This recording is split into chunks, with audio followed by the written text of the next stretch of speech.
Well, welcome everybody to another edition of Straight Talk with Dan DeGryse and Rob Fisher. I'm going to keep the introductions short with myself and Rob, but we welcome you to Humpday Hangout, wherever you're at.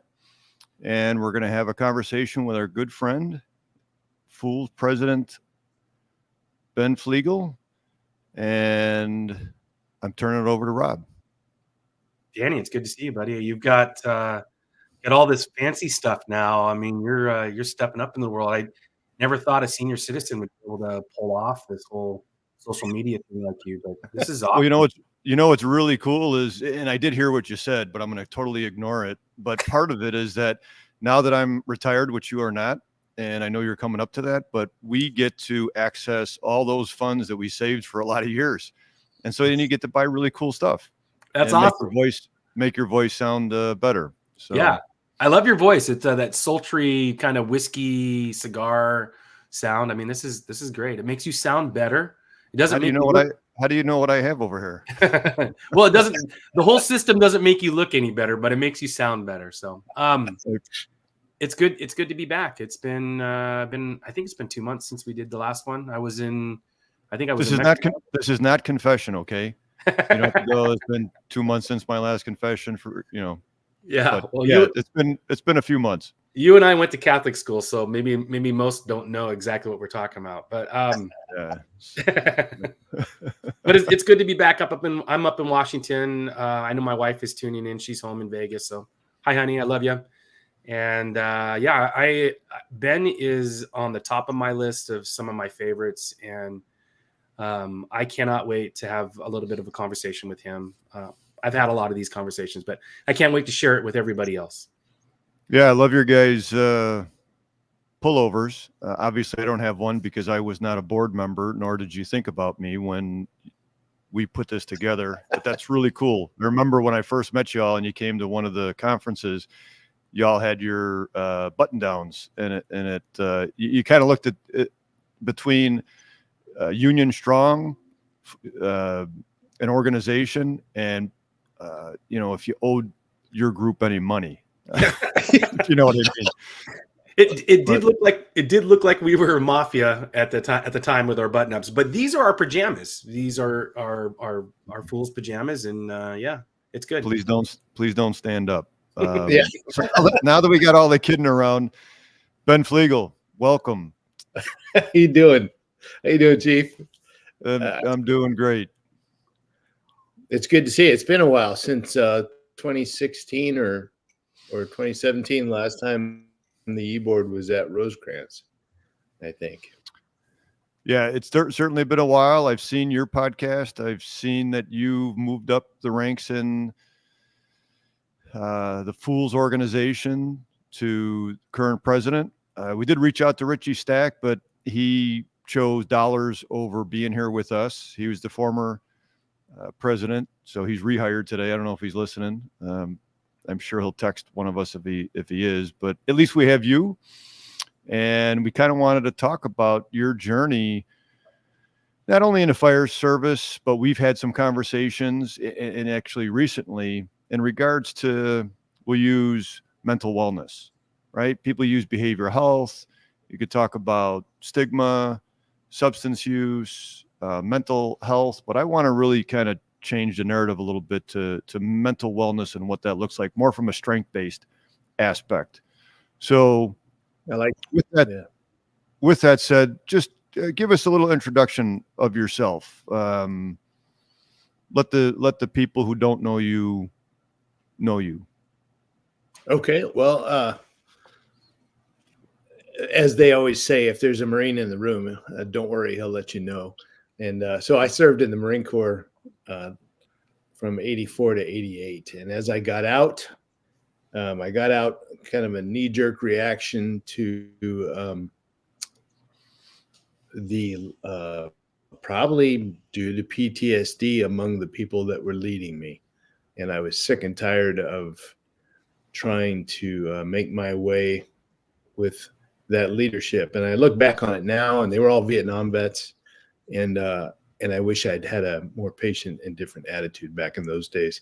But that's a different story. I got out and I realized I had made a mistake, and I missed the connection and the purpose in life. And working in the civilian world for somebody else's profit was very difficult to adjust to. I think a lot of veterans struggle with that.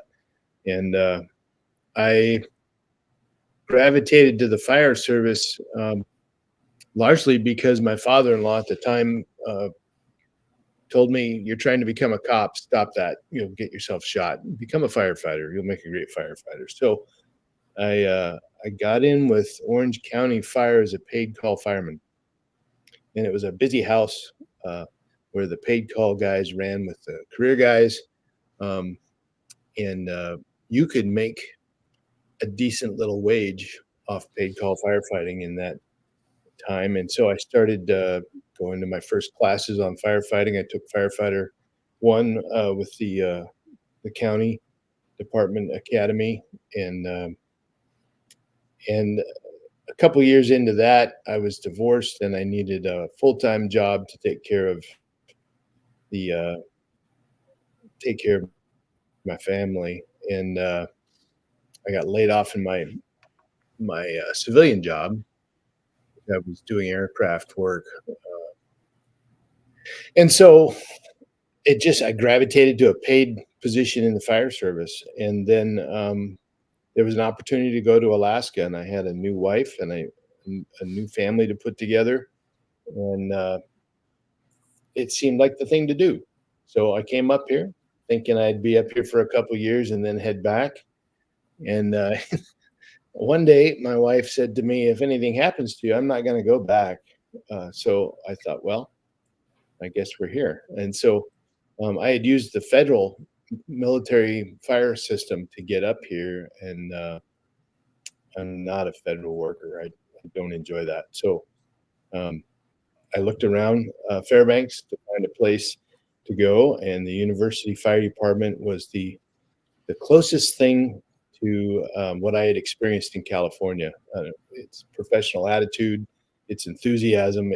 It is a university campus department, but it covers the western half of Fairbanks. So it had everything I was looking for, and I applied and was accepted as an officer. Because by that time I was in the fire service about 7 years, I think, and I've been there ever since. I've been at University Fire for 22 years.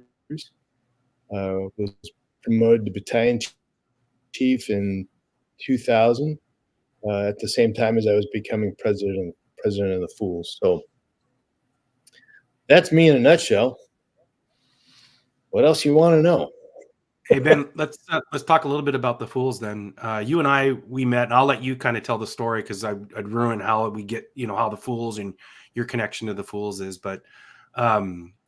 but we met through the F.O.O.L.S. And so tell us just a little bit about, how you got into the F.O.O.L.S. What was it about the F.O.O.L.S. that attracted you to, or that pulled you in, and kind of like how I don't want to say your rise to fame as the president, but how you got to the top, and what were you looking at up there? And just to be clear, for those people that are in the fire service, whoever's watching out there on Facebook Live, F.O.O.L.S stands for Fraternal Order of Leatherheads Society. But it does come from the word fools. If you watch Perspectives on Fire Engineering's Perspectives podcast, they just had a recent interview with two of the founding fools, John Bart Simpson and Walt Lewis. And it was pointed out that at first the acronym came from Mike Stallings was reacting to being called a fool for loving the fire service. And he figured out Fraternal Order of Leatherheads Society from that. And so it does come from that word. But how did I get involved? Well, back when I was in Orange County, I was less than candid about my introduction. I struggled to adapt to the fire service. The fire station I worked at was full of surfer dudes, and they didn't think much of Marines. And if you know a former Marine, they just don't shed that. It just sticks to them like glue, and they don't know it's a problem, but everybody else does. And so I had some attitude issues. I almost didn't make it through the fire academy because of it. And because I had a chip on my shoulder trying to relate to the civilian world. And then in the midst of divorce and other problems that young men get into, the LA riots broke out, and the good Lord decided that I was going to go to the riots on the career engine. All the paid call guys were gathered in the bay, and the senior captain came out looking for one paid call firefighter to throw on the career engine to go to LA, and I was picked, much to the dismay of all the guys around me. And in the middle of the riots, I discovered what service was about. I discovered what the point of being a firefighter was, and I realized that it really wasn't about me. It was about us taking care of the people that suffer in these moments. And I also realized that we were immune to the hatred that was going on. It was as if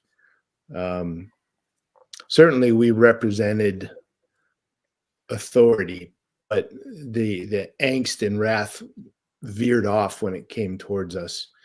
And there was a measure of neutrality that we possessed. And that struck me very deeply as recognizing that we represented society in the midst of chaos in a way that was acceptable to the people that were attacking the establishment. And I think that's an important topic that should be explored in today's fire service. But all that being said, when I had gone to Alaska, I was then at University Fire Department. I was sent for the first time to the National Fire Academy. And while I was there, I was in class with a guy who was wearing a F.O.O.L.S t-shirt. And I still had a bit of a chip on my shoulder, struggling with the fire service, even though I had changed quite a bit and was pursuing the fire service instead of fighting it. I said, what's the F.O.O.L.S all about? And he looked at me with kind of a twinkle in his eye, and he goes, "Wouldn't you like to know?" And he said it in such a way that it wasn't offensive. It was like, well, if you really want to know, you'll find out, won't you? So I started digging, and I came across the F.O.O.L.S International webpage back when web pages were a big deal. And I read the mission statement and how it didn't matter whether you were paid or what type of fire department you were from or what color or gender you were, or whether you had a plastic helmet or a leather one. If you were willing to go down that dark hallway with me, you're my brother and my sister. And I just thought, that is what I'm pursuing. That is my heart. That is who I am. I need to be a part of these people. And I returned to Fairbanks, established a chapter with with the guy who is now my fire chief, Forrest Kuiper. And that was back in 2003. And we were just the farthest north chapter in the world, I think, for several years. And then interrupt me if you want to diverge off this, but I got onto the track with Robbie because of a catastrophic episode with one of our members in 2006 on Memorial Day. A good friend, one of the chapter members, was out on the Chena River here in Fairbanks, and with his family, and the boat crashed, and it cost the life of his wife and child. And it was one of those first incidents where the chapter itself suffered a traumatic loss, as several of the members were involved in CPR on the riverbank. I was the incident commander, and there was just a lot going on, and I couldn't even tell I didn't realize who we were dealing with for quite a while. So it was a shock to the system. And Puget Sound Fools, where Robbie was a member, they came in beside us and supported us.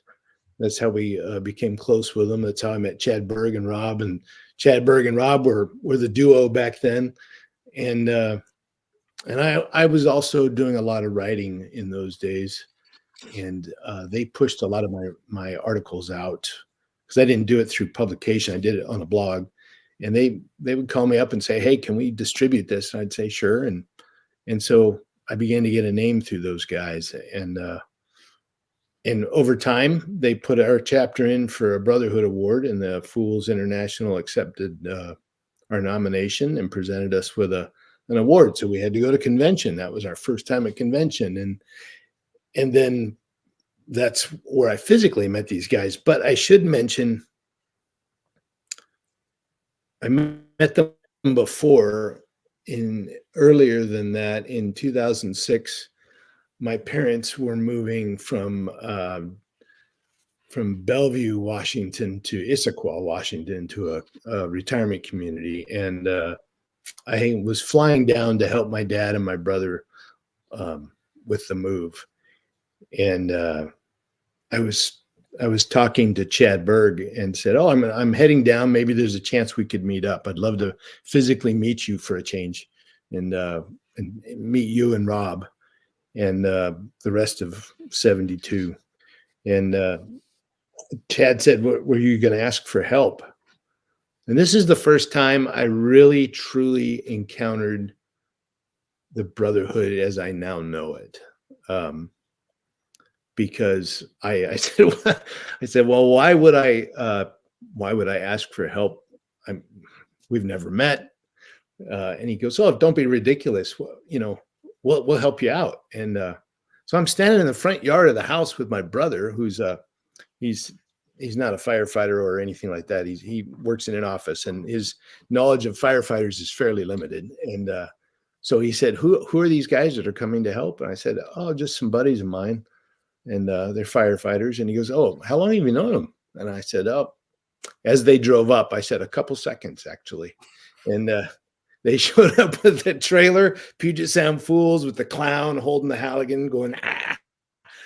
And they promptly marched into our house and became part of the family immediately. And they saved my parents like $3,000 on their moving bill. And my dad was having physical struggles at the time. I went to get pizza, and I came back and found Chad and my dad and Rob sitting on the stairs laughing as my dad was trying to speak because he was having aphasia, and they were making fun of him.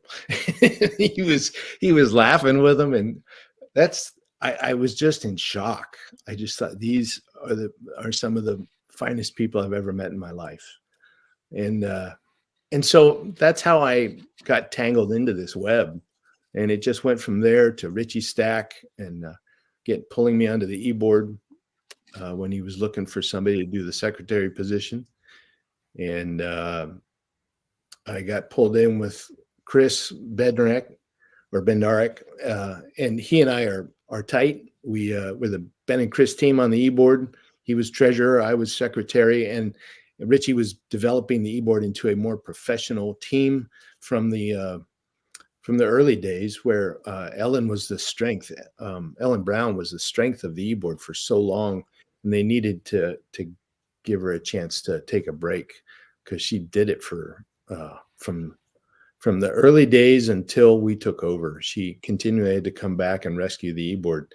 So Richie was trying to get us on a different footing, and Chris and I were a good team. And then when Richie decided he'd had enough and wanted to move on, he asked me if I wanted it, and I said, "Sure, I'll take the reins." I'm just going to inject really quick, just for perspective. The founders changed over to an e-board back in 2008, and so there's only been 3 presidents. Ben's the 3rd president.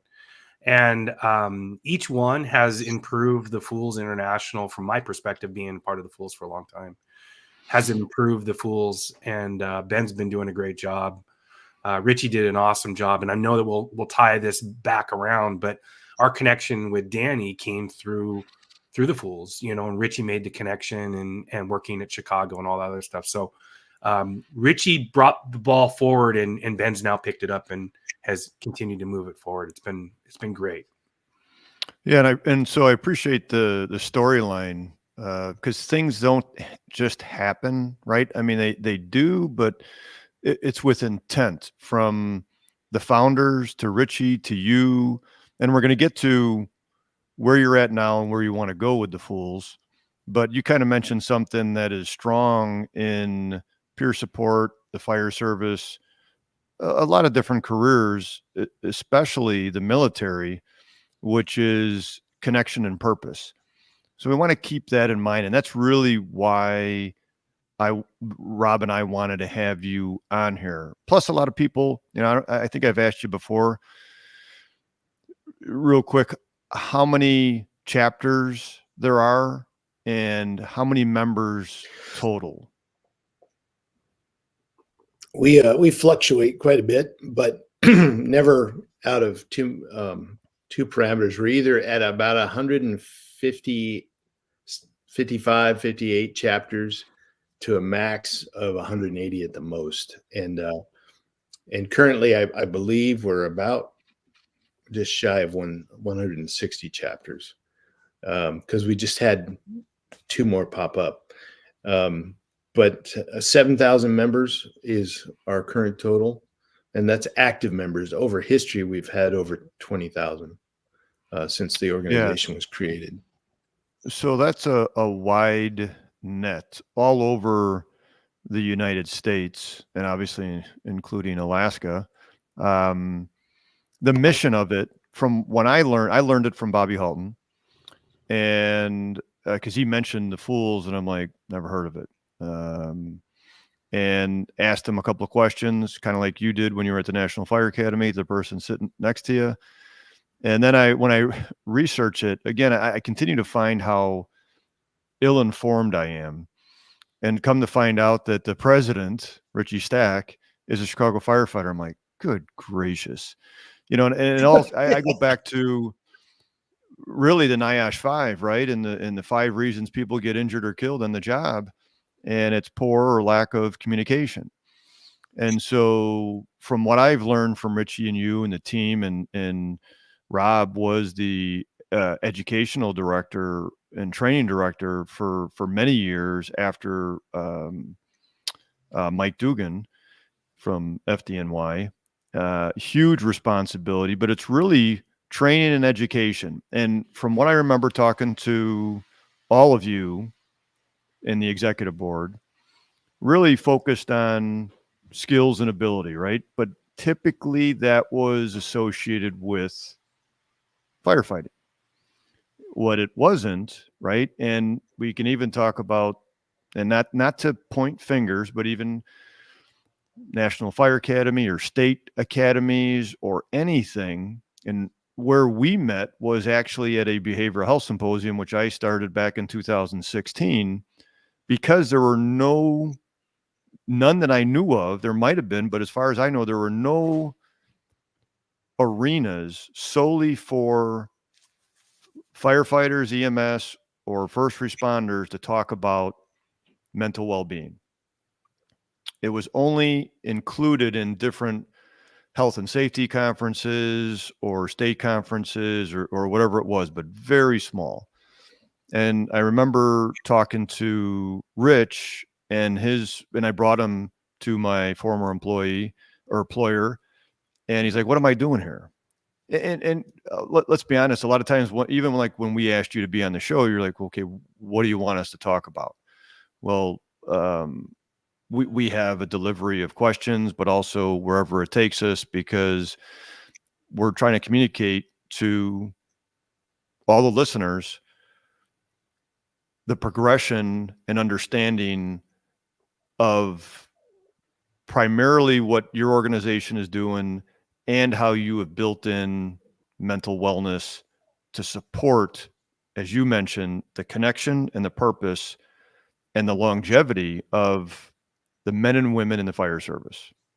Hopefully I kind of threw that together. And when I talked to Richie and I said, you matter, your members matter, and we need to communicate about, back then I used the word behavioral health.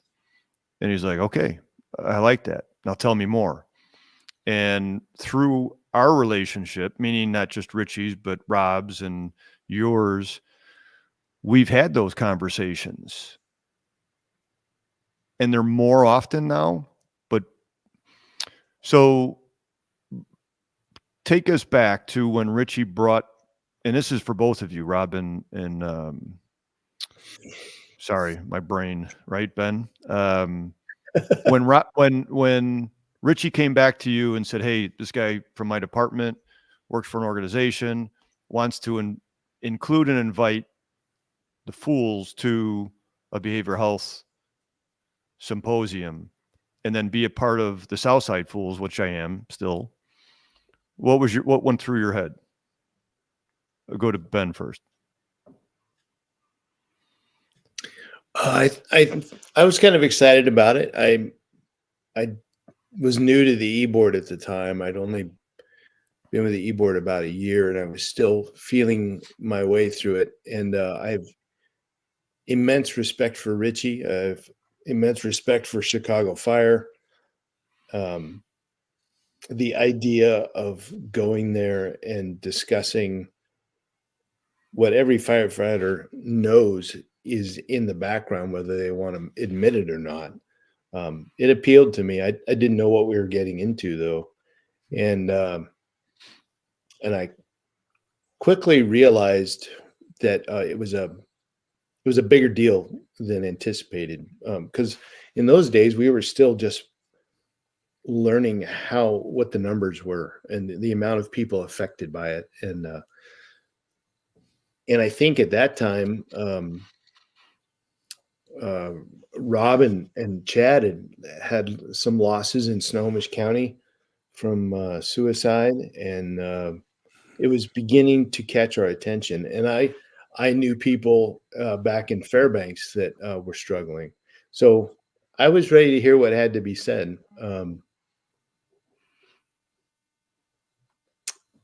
Yeah, I was all for it. I didn't understand how we could help. I'll add that in. So at that time, one of my close friends and somebody on the job with us wasn't part of the F.O.O.L.S, had committed suicide, and it was happening around us. But I think rolling back, the thing that was great about this connection is, the F.O.O.L.S, and I'm surprised Ben didn't bring this up when he was talking a little bit about, but the F.O.O.L.S have this reputation of being a bunch of drinking firefighters, all men, womenizers, and just almost like pirates, just causing havoc wherever they go. And that, that's didn't they? No. Yeah. But that That's was a separate show. Yeah, but that was furthest from the point. And as the F.O.O.L.S were growing, and the e-board, or I should say the founders, were like, this is getting bigger than we ever imagined, which is why they wanted to create an e-board, and they wanted to put a more professional twist on things, which is why kind of like when I got invited to come on board, I was excited to do this. It was like, what are we doing as the international? I mean, are we just a group that we just get together and we believe in traditions, we believe in good training and taking care of one another? And we didn't really have anything that was ours, that we said, hey, we're going to stand up for this. And this was, the time was perfect. And Richie had met with you, as you said, and he came back to us and he's like, hey, there's, we all knew that there was this mental health thing going on and it was getting worse. And he's like, hey, we could do this, and we could connect with this, and this would be good for us. And we were all on board. I don't think there was very little conversation outside of that. I think we made tetrahedrons, Fool's Care tetrahedrons. We were pushing it, and we still are pushing it, but it's like it's taken a different angle over the period of time since we got involved with you, and it is there. But I think this is where the F.O.O.L.S, this is a real good place for the F.O.O.L.S to be. and thinking about this and really putting our efforts into, because the Fools want to take care of one another. Ben's story about how we do that. And what better time when we are struggling as a profession to, make it to the end of your career in one piece. And what better way than to get behind something like this? So over the years, you have been not currently, you were the executive board member for training and education, right, Rob? Yeah, I started in 2013, took over for Mike Dugan, who was retiring from the fire service. And let me tell you, those are some big shoes to fill, Mike Dugan. But yeah, I came on in 2013, and I've since changed from the e-board has changed some of the makeup of the e-board itself. And so now I'm a regional rep, more of like a trustee that I think I have about 40 chapters on the West Coast, and I communicate up through the vice president what's going on.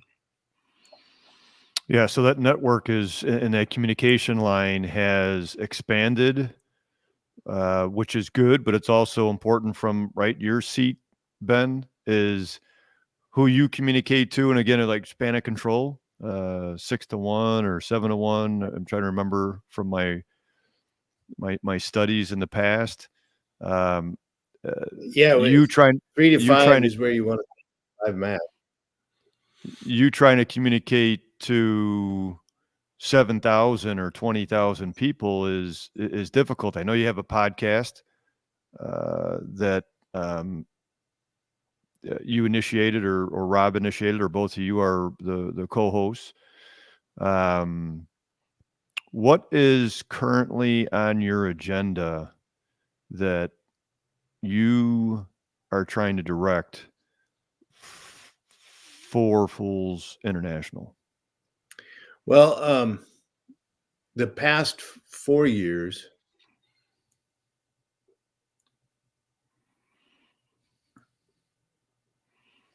he's in Fairbanks, right? And it's cold out there, so those wires got to be getting cold. It's bouncing off the satellite right now. Well, for the past 4 years, Ben's been the president. Hopefully he's going to pop back in here in a second.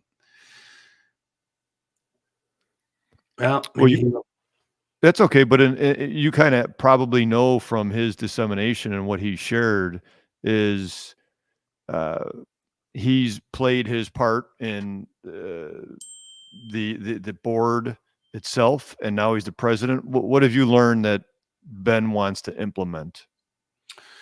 Well, as Ben's story, talking about the connection of all the Fools and how we all work together, I think Ben wants to bring us together closer. And, not only, I mentioned it earlier, when the Fools got together, it was a group of individuals that were like-minded, and Ben just texted me. He's like, he's trying to get back on, but a group of like-minded individuals. And so trying to make it more of a professional organization. And I think that's where Ben is trying to drive. I think that's where Ben is trying to drive us is to be more professional on the mental wellness side of things. Getting behind these initiatives to for mental wellness, getting behind the initiatives that are currently out there. Now, the landscape has changed a little bit. You're no longer working where we were working before. The IFF is come on board with the Center of Excellence. There he is. But the IFF has come on board with the Center of Excellence. So we're kind of like, I think we just need to figure out what's our next step for the Fools. I'll let Ben continue on then. Yeah, we wanted to make sure that you got the icicles off the landlines out there in Fairbanks. I had to run out there and knock a few off the Wi-Fi. It's frozen in the front You yard. said Wi-Fi, not the wife, right? Sorry. Oh, Wi-Fi, yeah. No, my wife is is listening. But no, what's next for the Fools? We haven't let go of the mental health, by the way. It's more ingrained. I think we took what we learned from your symposiums and we kind of ingrained it in just how we think. So it's very much present, even if it's not, a billboard item. But what we're trying to do now is create resilience and sustainability in the organization. In the past, we're such a new organization. When you look at what Robbie mentioned, I'm only the third president. I'm the fourth if you include Mike Gilbert. But since they turned it over and created an e-board, I would be the third, DePoto being the first. So Richie established a more professional e-board. I've in turn had to figure out how to replace people on that professional e-board. So, for example, Robbie wanted to move on and was really interested in the regional rep job, but we hadn't figured out how to create the regional rep position. So, as Richie was leaving, he and I sat down and ironed out what that should look like, and then I built it with the new e-board. Now we've got Bobby Foss, who's been with the e-board long, since I don't know about before Robbie, but for quite a while, and about 10 years. And he was tired. He wanted to take a break. So we needed to find a way to replace him. And I've spent the past 4 years trying to get the wheels moving on how to sustain this e-board. And the beautiful thing is, the more we communicate, the more effectively we communicate. It sounds like crickets, but every once in a while, there's a voice that comes through. Hey, is there a place for me to help? And that's how we got Dana Larkin on the e-board. He's excellent as a treasurer, and he was looking for a way to give more. And those are the kind of people we're looking for. And as we've built out the regional reps, we're finding that it's creating that communication that we need. And the regional reps also really saved our butt on the convention in the past year, because with we went 3 years without a convention. We skipped 2 official conventions, but it was 3 years by the time we actually reconvened in Milwaukee. Well, part of that was COVID, right? Part of that was exactly COVID, right? I got to be. That's exactly what it was. I got to be the first president to cancel a convention twice in a row, which was not fun. But in that short span of time, the organization almost lost track of how to do convention. And the e-board certainly did not. There are many long-term attendees that did not, but it made us very aware of how easily that knowledge can be lost, because people wanted to host convention, but they didn't know what it should look like. Because during COVID, there was a lot of retirements. By that time, many of the longtime Fools had moved on from the fire service, and we were dealing with a lot of enthusiasm, but a lack of what is this convention supposed to look like. So there were some hiccups and bumps trying to make that work, and the regional reps are longtime Fools, and all of them, and were instrumental in ensuring that we were able to continue. And also, every once in a while, there is, firefighters are firemen. They get in trouble. And every once in a while, I need someone to contact and say, hey, this guy's making a name for himself in a way that's not conducive to our reputation. Get me some contact with him, and let's talk to him. And regional reps are able to help there. The Maui situation, Robbie was able to put us in touch with the Hawaii chapter, and in a way that it's more effective than just the e-board itself trying to reach out in the dark to a name in a database with a phone number next to it. So in that aspect, we've managed to engage another element in the international that is working on behalf of the chapters. And so now that that's up and running, I now have the longevity of that portion of the e-board to keep in mind. So we're always looking for people to move up into these positions, and yet we're all volunteers. There's no paycheck involved. So it's things that you're doing on a Friday night or a Saturday afternoon when you're not pulling shift. And so strategically, where I want to take the F.O.O.L.S next is in conversations with the founders. We're very aware that training has been heavily impacted by this organization. All the small conferences around the country that are so popular right now, the hot conferences, so many of them are run by F.O.O.L.S chapters. And we have a phenomenon taking place in the membership where some chapters are forming specifically to create a venue to do training.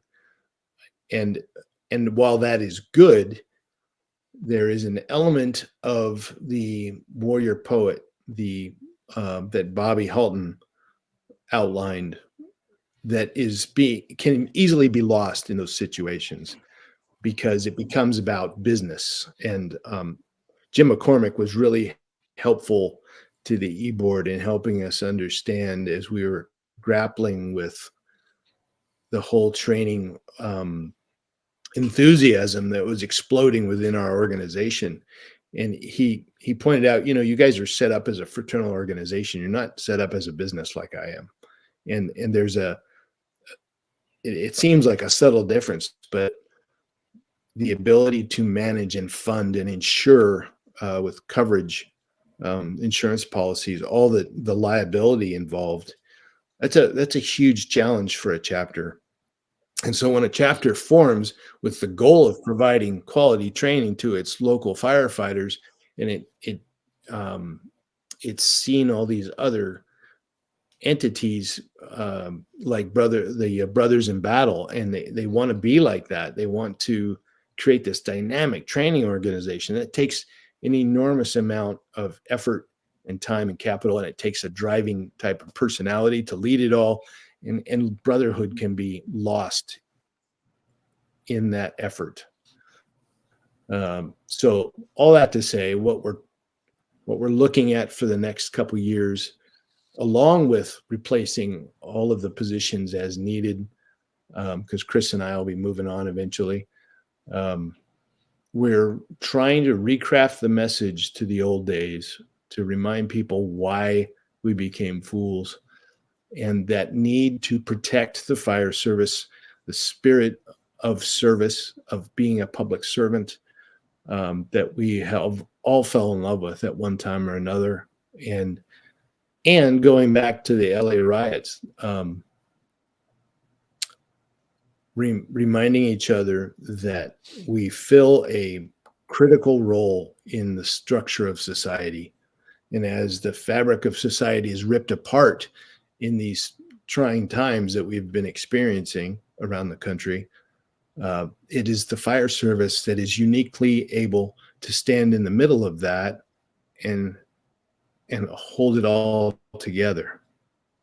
So I personally believe we are that part of the fire service that is entrusted with the spirit of it. The union has a place, and our union in particular, our IAFF chapter, is very good at caring for the sick and the families and providing what's needed. The local is very good at that.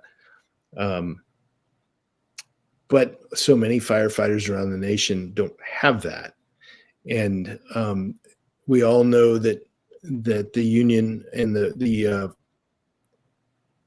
well-paid firefighters can lose track of what brotherhood and service is about. Because if you're not struggling, if you're not having a hard time in the South Bronx or in the South Side of Chicago or Milwaukee or any number of cities nowadays, if you're not suffering every shift, then brotherhood begins to become something that is hard to keep track of. And you hear a lot of firefighters saying, where is this brotherhood I hear about? Because they're well paid, they're well taken care of. They've got the big trucks, they've got the big houses, they've got all the time off, and they're not suffering, so they don't need it. So it's not something that is forthcoming. And so I don't want to wander off the beaten path here, but that's my target. Is we need to remind the chapters, remind the organization of why those 6 guys got together in Mike Gilbert's backyard in 1995. They were taking a beating for liking the fire department too much. They were taking a beating for enjoying red fire trucks and leather helmets and spending their own personal cash to go to training to improve their craft. They were called fools for that reason. And it caused them to create this organization. They had no idea what it would be and how it would become, and that it would reach all the way up to Alaska, and that's where their next president would be found. They just didn't anticipate any of that, but they were reacting to that love of what they did. They loved the job and they loved being public servants. And it is my goal, along with the founders, to remind the organization that is the core of our being. Yes, we provide training that the departments aren't able to keep up with, and that is a phenomenal thing that the Fools have achieved. But we have to remember why we're here, and that's my unique bent. Is I won't let go of that. I believe in it.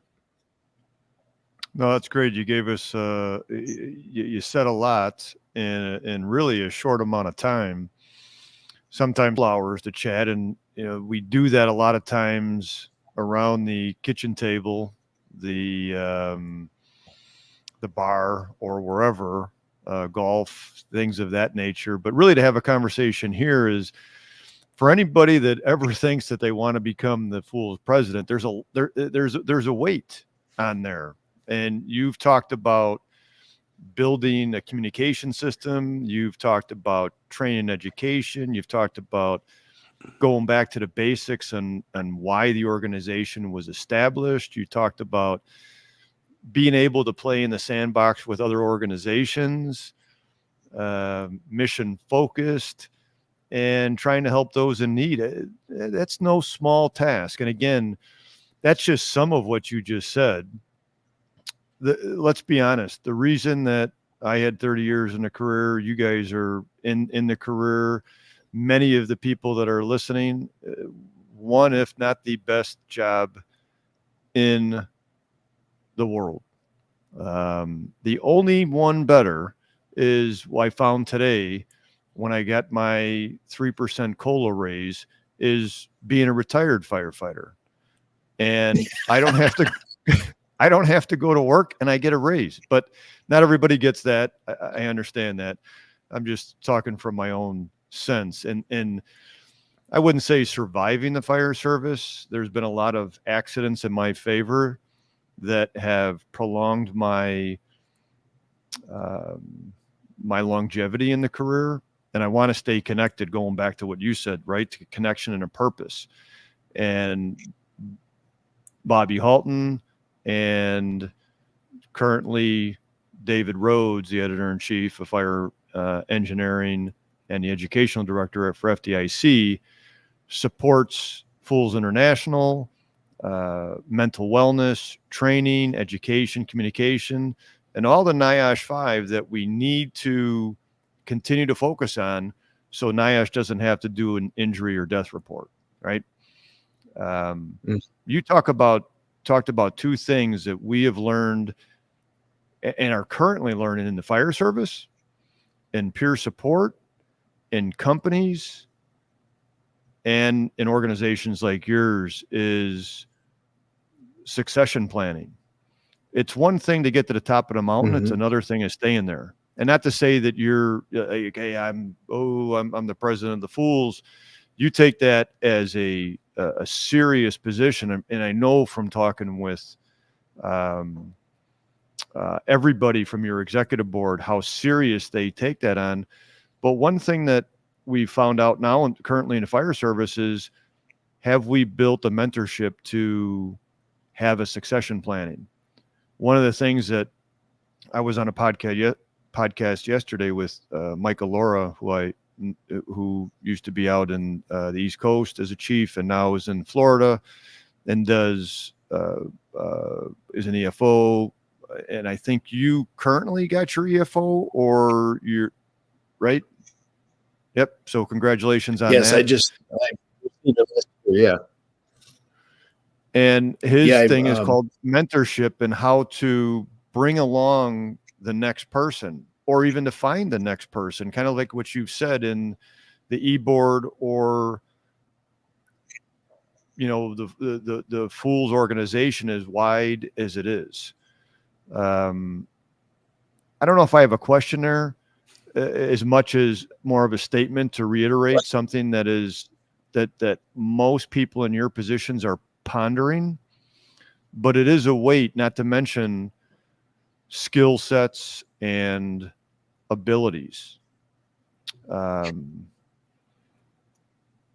This is for either one of you. Chad Berg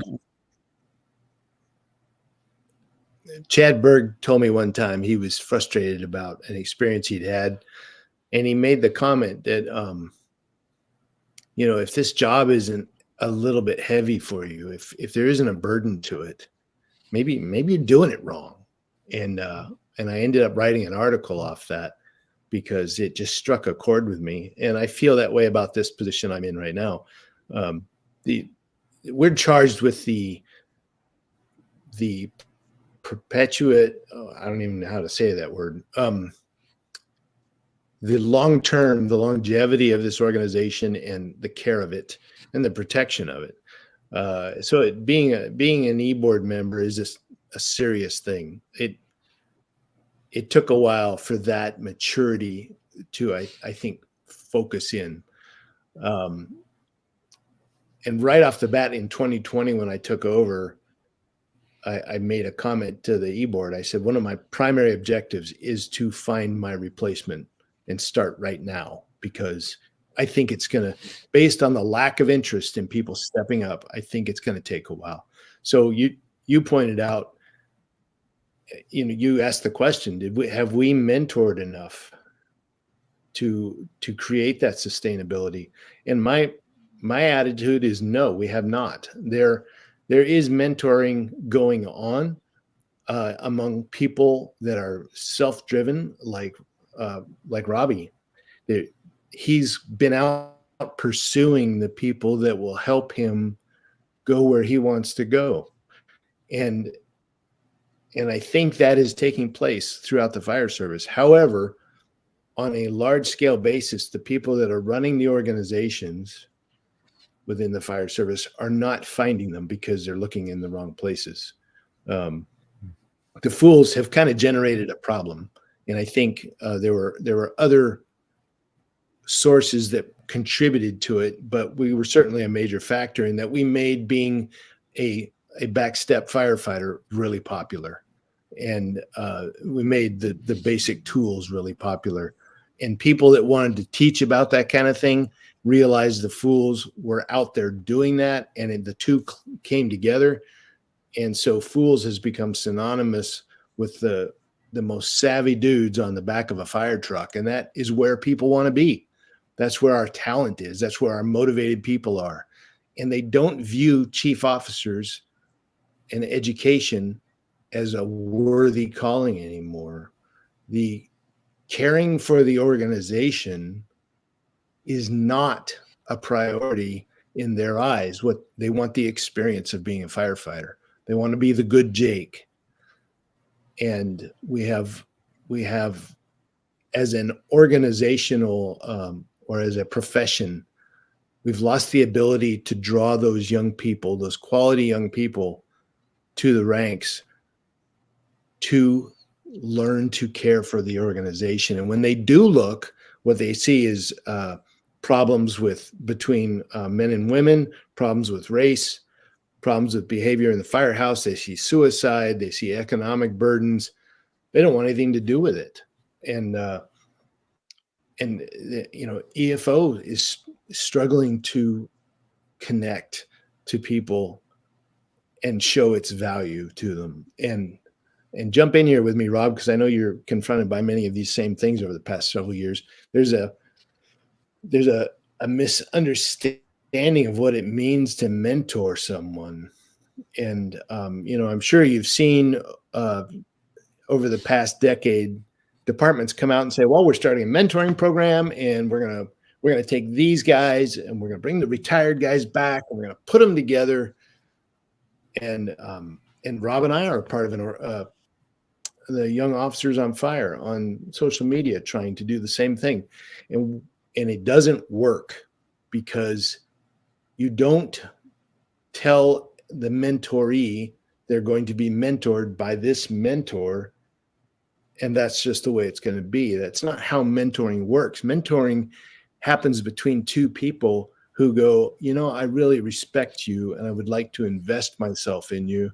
And the other person is saying, I really respect you and I want to learn from you. And without that respect, without that attraction to the type of person you're confronted with, the magic doesn't happen. The mentoring doesn't take place in the same way. There is peripheral mentoring, where you see a guy from afar and you think, like I really admire Frank Ritchie. I think Richie Stack is somebody I admire, and we've had a closer relationship. But with Frank Ritchie, I study him from afar. Even though I've talked to him a few times, I would not say that he mentors me. We don't have that agreement. So there's different types of mentoring, but the mentoring that needs to happen, where you can be chastised, you can be disciplined, you can be told you're being immature, you're making stupid decisions right now. And that's not what we have been trying to focus on. Get your head back in the game. The coach, that is the relationship we need, and we're struggling to find. So as I try to fill the positions on the F.O.O.L.S e-board, I'm looking for someone who will step up and say, where can I begin? Can I make the coffee? Can I scrub the equipment after the drill? Can I do all the peon jobs that nobody wants to do? That's the person I'm looking for. And as they step forward, and I came out of the e-board, I told Richie, I am so thrilled to be working with you, whatever you need me to do. And I kept that attitude right up until he said, take over. And those people are hard to find, who will soak up the lessons, who will allow you to critique them as they try to develop to be the person you need them to be. And I think that's where we've misfired, is we've tried to officialize mentoring, and that's not how mentoring works. The relationships that built the fire service were established on the back step of a fire truck with coffee after a fire, and sitting around talking in depth about what goes well and what goes wrong, and not being offended and storming out and being angry. And these things take time. And we're now trying to fill these organizations with people we don't even know. And we hope that they will carry on in the direction that we'd like them to, but it's just not that simple. Sorry, I got in a rant there. That's good. We're pressing up against the hour mark, so I just real quickly, just to add to what Ben's talking about. Well, I think the F.O.O.L.S are so great, and Ben was very eloquent in talking about mentorship and the relationship. It's key. The key is the relationship aspect of it. And in society today, as I'm studying generational gap stuff and some other things, is that our world has become very individualistic. And the American Fire Service, if you go back to the 50s, it was completely different than it is today. Not just in that we're doing EMS, we have more call volume, the world has changed, but the landscape of the fire service has changed. We're not all white men working for the fire department. We're a diverse group, and that blending causes some challenges, right? And then you add the social media aspect, the mental health issues that have been going on, and we've all kind of siloed into our own little worlds. And no longer, and I say this loosely, but no longer is the American Fire Service as tight as it used to be. Now, when I say tight, back in those days, I mean, they weren't always doing the best of things, but they could communicate with one another. They had relationships with one another. Yeah, they might have beat the crap out of each other once in a while over some stupid thing, but the relationship was there. Now we're no longer there. So I think the F.O.O.L.S does a great job in that we're trying to connect firefighters all around the world, all around, at least in the nation, and trying to bring back that part of the element of mentorship, that sharing of relationships, and that we are very similar. You know, no matter if you're working in Indiana or if you're working in Fairbanks, a lot of what we do is very similar. The same problems we face, the challenges we face mental health wise, we're very, very much the same. And I think as we move through this, the F.O.O.L.S are getting more active and bringing everybody together. I think it's part of our mission as the F.O.O.L.S is to take care of one another. And you know, we talked about it earlier, having a common purpose and a reason what we're doing things. That's what we need, and that's what the F.O.O.L.S is helping bringing everything together. And you know, just to tie right back to mental health, is when individuals are having issues, mental health issues, they're disconnected from their support network. They're disconnected from the world. And that's the thing that the F.O.O.L.S can do, is we can put our arm around them, bring in that brother or sister, and bring them back in and make them connected again. And hopefully, I mean, this kind of goes back to what we did years ago, is hopefully we can make that connection so we can say, you're in trouble and I'm here to help you. And I'll help you find a place that we can get you the help you need. And that's taking care of, you know, that one thing, be it that it's mentoring, you know, all of this. This is what the F.O.O.L.S do really good at, and why I'm real proud to be a part of this organization. Well, I could tell you that I'm a better person for being associated with you guys. I knew nothing, kind of like you did, Ben, when you shared, you know, what is the F.O.O.L.S organization. Somebody mentioned it to me. I took an interest, and you know, here we are years later, about 7 years later or 8, talking about it. And so again, I'm a better person for knowing about the F.O.O.L.S, being a part of the F.O.O.L s, Southside F.O.O.L s and F.O.O.L s International, knowing you guys in the executive board. There's always that thing, if I could, you know, say, hey, I should be more involved, but at least be involved in some way. If somebody wants to get involved with their local chapter or get mentored by one of you, because they're looking at you and either want one of your stashes, which I can't grow. I don't know if you see what I got here, but they don't want this Billy Bob stuff looking like stuff, but they want your guys' stuff. How do they get a hold of you? I'm easy to reach, president at foolsinternational.com. And I'm very quick to answer people. I enjoy the interaction with the society and with firefighters in general. They're my favorite people in the world. So I try to make myself available. Just reach out. And also, I'm on Facebook. I don't go to Facebook to communicate, which I'm really bad about because I know that everybody else in the world does. But I'm on Facebook, easy to find, either through the F.O.O.L.S International Facebook page or Ben Fleagle on Facebook. But they can also reach out to secretary at F.O.O.L.S International to find out about a local chapter in their area. They can look on our website.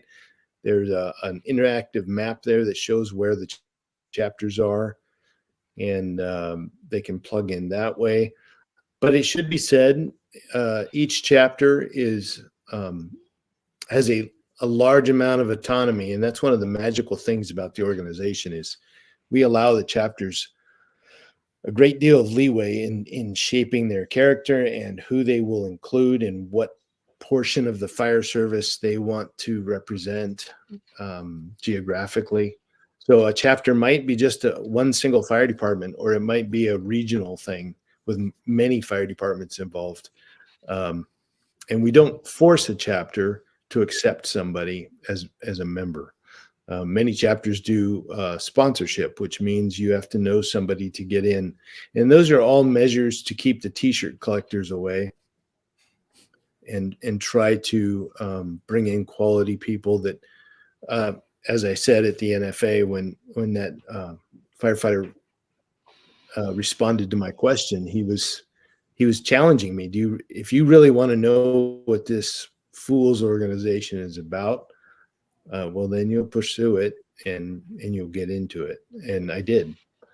And that's the way a lot of chapters look at it. So I just want to qualify that. It's not as easy as calling up and saying, hey, which chapter do I join? You have to find your way into it. You can establish your own chapter if you meet some geographic criteria and you have 4 other knuckleheads that are willing to get involved into a challenge like this. Running a chapter is not an easy thing. So, yeah. Well, thanks for that. We're, as Rob said, in a sense of time, thank you for all your answers. 2 questions, if you could answer in 2 minutes. And I'm going to throw a little curveball at you because I didn't prep you on this one. okay. But if you can tell a young Ben Fleagle that got in the fire service something that he needed to know that you know now, what would you say to him? I would say, you've got to throw yourself into the fire service in order to move forward in a meaningful way. But don't leave your family behind. Make sure that you are home and present. And my wife always said, you do give us 100% of the 10% you have left after giving the fire service 90%. And I had to figure out how to undo that. Your symposiums helped me figure that out, and restored my presence in my family thanks to my relationship with you and our experience at Rosecrans. Well, I don't know how to answer that because you kind of mentioned something like that the other day. That's great. I feel very good for you because I never, yeah, that's personal, right? It's not from a career standpoint, it's personal. And myself and you and Rob, we've had these individual conversations. There's more to the fire service. Love it. Wonderful, fulfilling, but don't forget about the other things that are important to you. That kind of leads me to the next question. And you shared a little bit about this the other day, and I know we're kind of short on time, but in regards to relationships, right? And the family and mental wellness. I know for me, the more intention I had in regards to intentionality on who I was as a spouse and as a parent created a better bond with my family and gave me more mental wellness, regardless of what I was exposed to at work. And again, it's not all about work. It could be stuff that happened when we were younger or like you in the military. You kind of just mentioned and I'm sure the symposium is not the only place that you've kind of talked about or learned. With the F.O.O.L.S going forward, do they put mental wellness as a top 3 priority? Absolutely. I think every one of the e-board members has a personal connection to the need for mental wellness. And and as I mentioned before, it's not one of our banner items right now. And I think we're still trying to figure out where we can throw our weight to push it forward in a more effective manner. But it is certainly a part of conversation, and a top priority with us in the way we deal with each other, and that extends out beyond the e-board to the people that are highly involved in convention. We watch over each other, and that was one of Bob Foss's finest qualities as an e-board member, is he was always aware when somebody was suffering within the F.O.O.L.S community, that we could, physically keep in contact with, and would draw our attention to support that person. And it's very much a part of who we are, and we're trying to ingrain it versus make it a special project, if that makes sense. Yeah, no, I appreciate that. And I know from being a Southside F.O.O.L.S member, they have made it a priority where it wasn't an item. There was an awareness, but now it's a objective on a regular meeting base, a daily base, weekly base, and it's the same for you. So I can say that, but you're the president. So that's why I wanted to ask you that question.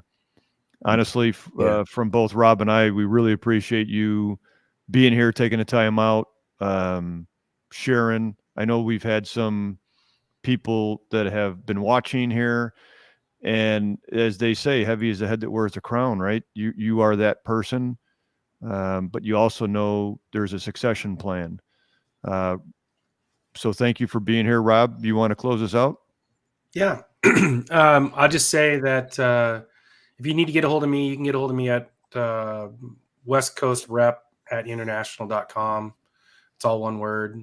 And robfisher72@gmail.com. And I think, and I know I can speak for Ben and I and some of the old senior members of the e-board.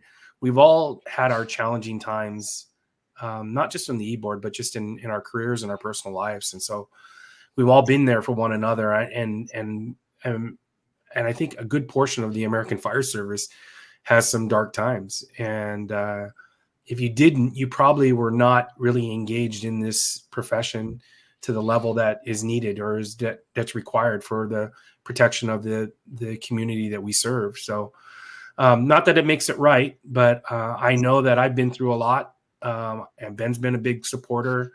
I know Ben's been through some stuff, and I try to support him, and just like the rest of the e-board. So I hope that the F.O.O.L.S and my involvement, we stay connected with mental health and wellness moving forward. I know my chapter here in Washington is actively, we just had a brother lose his dad the last couple of days, and we had a line of duty death.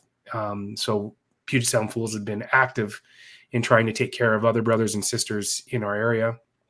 But I will say about Ben is he has made a huge impact in the American Fire Service. He's a great president.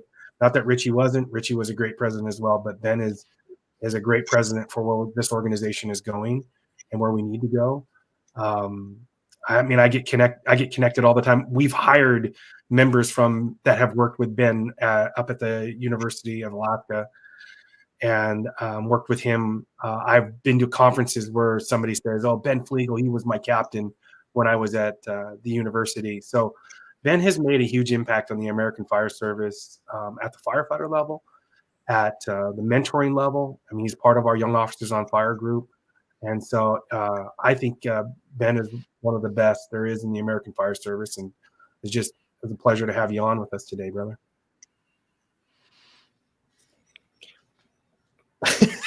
What do I say? Thanks, Rob. Yeah, but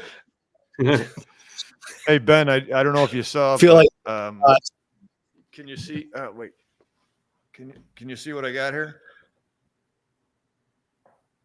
Yeah. Stat. what? Oh, what nice. Right? That is that is my heart right there. That is the United States Marine Corps emblem. Yeah, so that was my father's. He's passed 4 years, but he was in the Marines and a Chicago police officer, and found that when my mom just passed away a month and a half ago, and never knew that existed. And so now that's on the back of my chair. So when you said Marines, I knew you were in the military. I couldn't remember what branch. So yeah, and Robbie and I have that in common. So